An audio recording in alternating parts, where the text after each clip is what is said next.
कथा को हम अगले एपिसोड की ओर बढ़ रहे हैं। तो प्रभु आप युद्ध में मेरे सामने नहीं ठहर सकेंगे, यह आपको यह ज्ञात हो जाना चाहिए कि मैं पारिजात को वहां से ले आने का दृढ़ निश्चय कर चुका हूं। ये भगवान श्री कृष्ण ने कहा है। उस श्री कृष्ण के ऐसा कहने पर नारद जी स्वर्ग लोक को फिर चले गए। वहां उन्होंने अमित तेजस्वी देवराज इंद्र को श्री कृष्ण की कही हुई सारी बात बता दी और कुरु नंदन तब बलास्त्र का विनाश करने वाले इंद्र ने बृहस्पति से यह सब प्रसंग कह सुनाया। उसे सुनकर श्री बृहस्पति ने देवेंद्र से कहा कि यह धिक्कार है, सत्य कर्मों में वहां से ब्रह्मलोक को चला गया था और इसी बीच में तुमने यह दुर्नीति आरंभ कर दी, क्योंकि तुम्हारे इस वार्ताओं के कारण यहां भयंकर भेद कलह का अवसर उपस्थित हो गया है।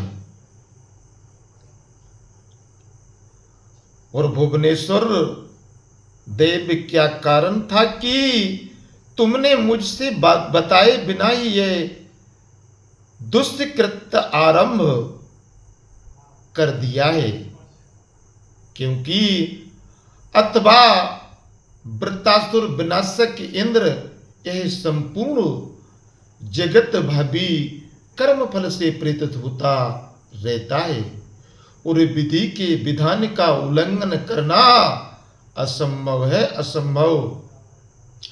उससे ऐसा किया हुआ कार्यों का आरंभ अच्छा नहीं माना गया है।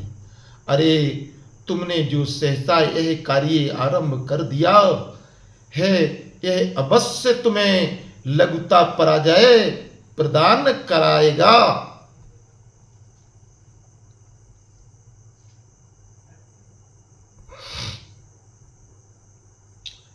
तब महेंद्र ने महात्मा बृहस्पति से कहा कि गुरुदेव, ऐसी परिस्थिति में मैं आज जो मेरा कर्तव्य हो उसे मैं आप बताने की कृपा करें।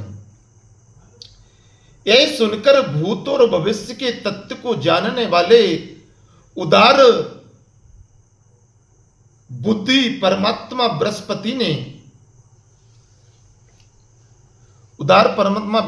ने नीचे मुँह करके कुछ देर तक सोच विचार कर उनसे कहा कि देवेंद्र, अब तुम अपने पुत्र जयंत के साथ युद्ध भूमि में उपस्थित हो। उस श्री कृष्ण के साथ युद्ध और उसमें विजय पाने का प्रयत्न करो। तब तक मैं ऐसा प्रयत्न करूंगा कि जिससे न्याय संगत परिणाम प्रकट होगा। ऐसा कहकर श्री बृहस्पति जी क्षीर सागर की तट पर गए और वहां उन्होंने महात्मा कश्यप मुनि से सब बात कह सुनाई। बृहस्पति जी ने यह सुनकर कश्यप जी ने कुंपित हो बृहस्पति जी से कहा कि अजी यह युद्ध अवश्य होगा, सर्वथा होकर रहेगा, इसमें संशय नहीं है। इसमें संशय नहीं है। और महर्षि देव शर्मा की पत्नी रुचि सर्वथा उन्होंने समान युद्ध आचार विचार वाली थी, परंतु इंद्र ने उसे प्राप्त करने की इच्छा की। इससे मुनि ने इंद्र का अनिष्ट चिंतन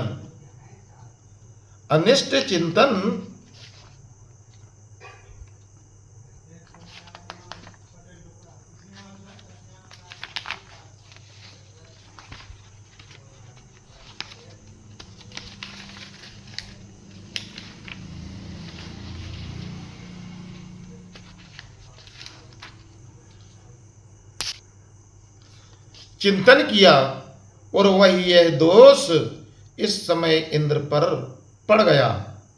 और मुनि ने उस दोष की शांति के लिए ही मैंने यह जल वास्वरूप तप आरंभ किया था।